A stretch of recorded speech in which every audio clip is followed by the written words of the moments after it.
시선집중 3부의 문을 열겠습니다. 서울 강남의 대형 사찰인 봉은사 주지였던 명진 스님이 이명박 정부 시절에 국정원의 불법 사찰 피해를 당했다는 사실은 이미 많이 알려진 사실이었습니다. 근데 지난주 금요일에 전해드린 바 있는데요. 새로운 사실이 나왔습니다. 이명박 정부 청와대 홍보수석실에서 국정원의 사이버 여론전을 주문을 했고, 이때 수석이 바로 이동관 현 대통령 대외협력 특보라는 사실이 보도를 탔는데요. 자, 이 문제 짚어보기 위해서 당사자죠, 명진 스님을 전화로 연결하도록 하겠습니다. 명진 스님은 조계종에서 승적을 박탈당했고 현재 사단법인 평화의 길 이사장을 맡고 있는 분인데요. 바로 연결하도록 하겠습니다. 나와 계시죠? 네. 안녕하세요, 스님. 네, 안녕하십니까. 일단 이거부터 우리 애청자 여러분들의 이해를 돕기 위해서 여쭤봐야 될 것 같은데, 승적은 왜 박탈당하셨어요? 결국은 이제 이명박 정부 하에서 예. 정권에 대한 비판 때문에 아마 조계종 총무원에 있던 자승 원장한테 압력을 가해가지고 승적을 박탈토록 하라는 지시사항이 예. 국정원 문건에 나옵니다. 아, 그렇죠. 예. 네. 아무튼 국정원에서 스님 사찰했다는 이야기 참 많이 나왔던 이야기잖아요. 네. 그런데 지금 청와대 홍보수석실이 국정원에 사이버 심리전을 지시했다. 네. 이런 내용이 추가로 지금 드러났다고 하는데, 어떻게 이 뉴스 접하셨죠, 스님? 어떤 생각 드셨어요? 네, 저도 그 뉴스는 열심히 보고 있는데요. 네. 그 당시에 MB 정부하고 이동관은 사찰이 없었다고 해서 거짓말을 했어요. 근데 이제 진실은 결국 드러난다는 게 장두놈이라고 네. 감출장자에다 머리 두자, 예. 드러날 노자에다가 꼬리 밑자를 쓰죠. 예. 꽁이 급하면은 머리를 땅바닥에 쳐박고 꼬리는 번쩍 든다고 그럽니다. 예, 그렇죠. 그러니까 결국은 아무리 감춰도 진실은 드러난다는 그런 얘기인데, 이게 2010년 그 교수신문에서 예. 그 해에 사자성어로 선정했던 말입니다. 장두놈이라고. 예. 그래서 대표적인 게 이제 이동관이 그 당시에 홍보수석이 했던 거짓말이 지금 이제 서서히 드러나면서 몸체가 드러나는 거죠. 저는 보고 있습니다. 아무튼 그러면 당시에 청와대와 국정원의 연결고리가 홍보수석실이었다는 얘기가 되는 거잖아요. 그렇죠. 근데 왜 홍보수석실이었을까요? 왜? 홍보수석실이고 그 전에 이미 민정수석실에서 예. 저에 대해서 사찰을 하고 음해하는 그런 문건을 만들라는 지시를 내렸습니다.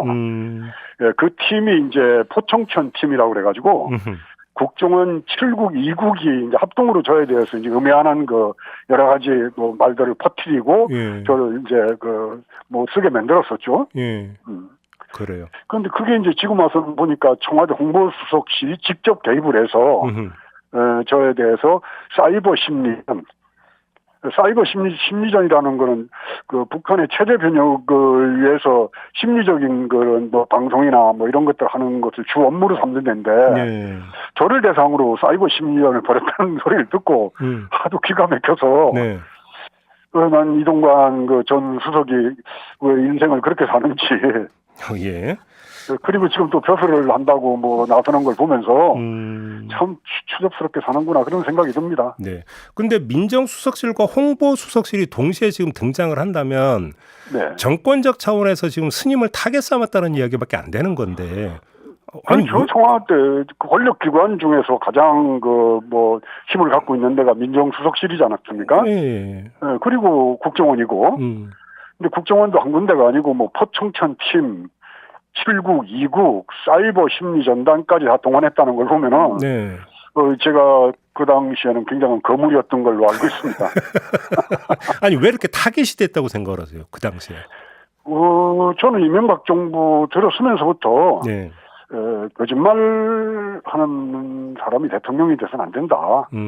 더군다나 사기 전과가 있는 사람을 대통령으로 우리가 뽑으면 정말 그거는 국격에 문제가 된다라고 그래서, 대통령 선거 때부터 제가 반대를 좀 했습니다. 예, 그런 예. 말도 많이 했고. 그리고 또 하나는 이명박 대통령이 서울시장 시절에 서울시를 하나님께 봉헌하겠다고. 예. 그랬을 때 제가 나는 이명박을 하나님께 봉헌하고 싶다. 예. 그런 얘기들이 이제 그쪽에는 굉장히 거슬렸겠죠.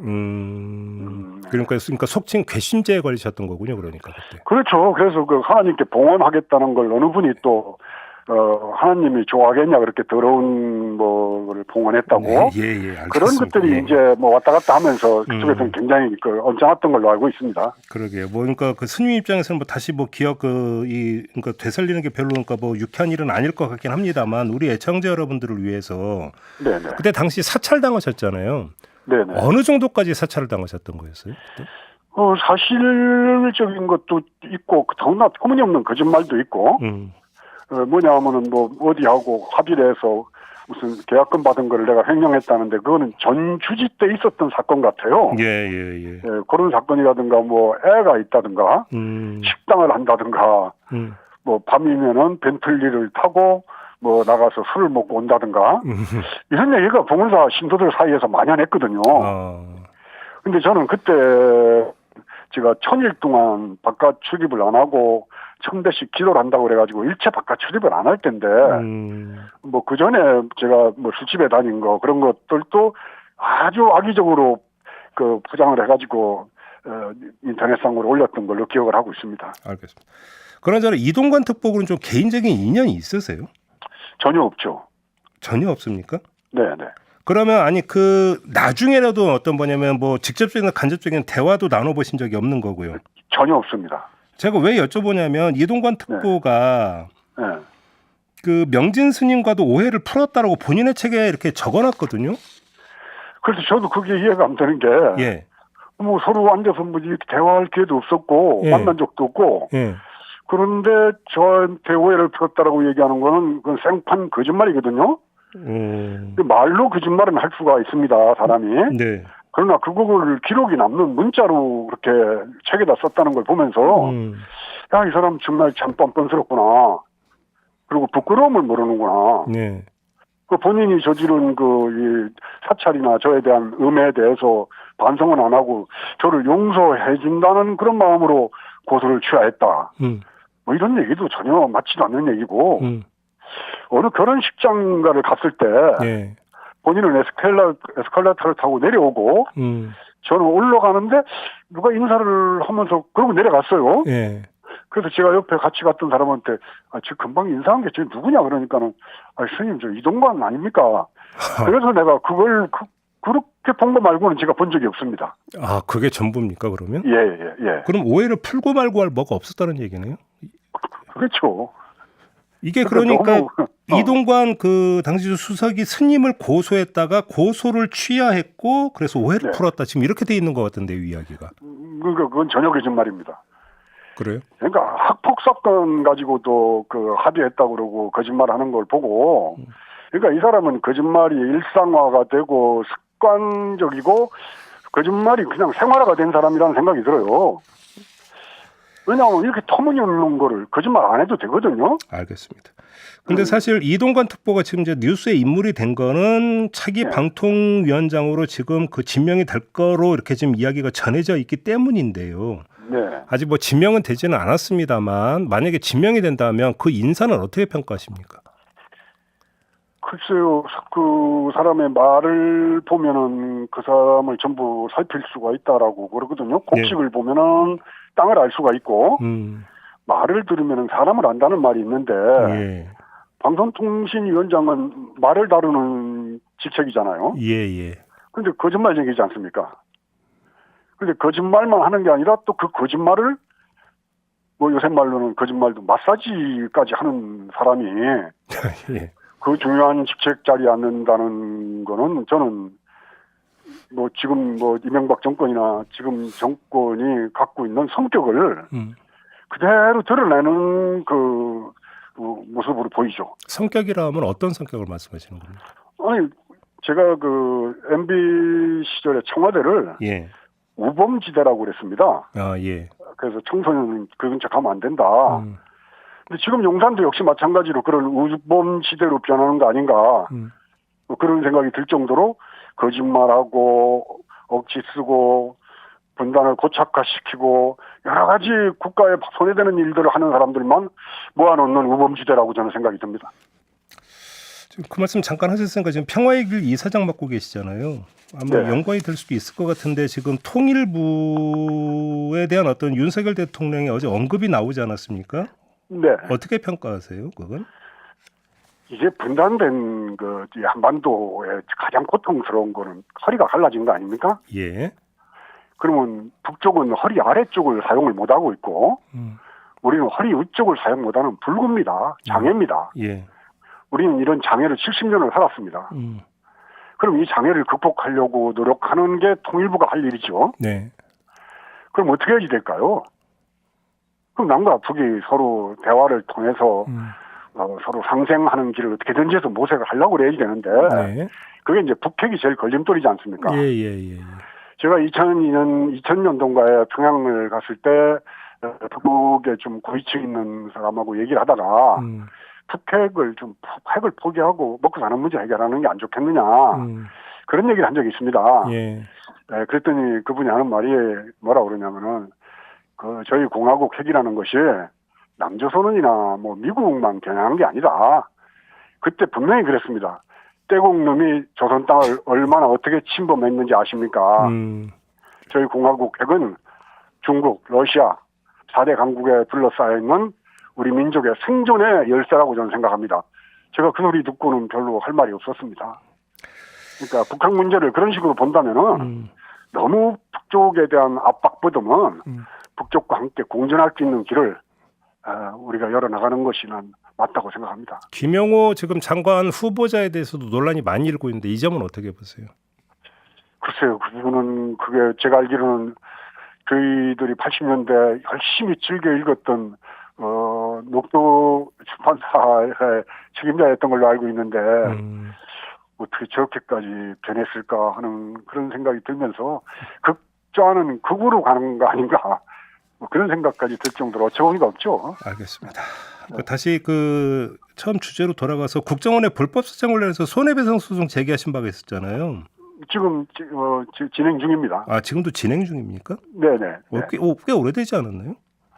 근데 국정원이라는 데가 워낙 힘이 센 데고 저는 또 한 군데서만 저를 사찰하거나 뭐 이런 게 아니고 네. 이국 자료가 여러 군데 흩어져 있어서 5만 쪽이나 돼요. 그래요? 그래서 지금 저희 변호인단이 그거 전부 이렇게 보고 검토하고 한다고 시간이 좀 걸리고 있는 걸로 알고 있습니다. 지금 일부 국정원 직원들이 이때 사법적 판단 받지 않았었나요? 받았는데 그 윗선에는 전혀 뭐 문제 제기를 못했고 예. 실무자 선에서 뭐 정리를 했고 원세훈 원장이 그 당시에 제 문제나 이런 걸로 인해서 2년이 아마 더 청구가 됐던 걸로 알고 있어요. 그러다가 뭐 지금은 다시 나오긴 했지만은. 네.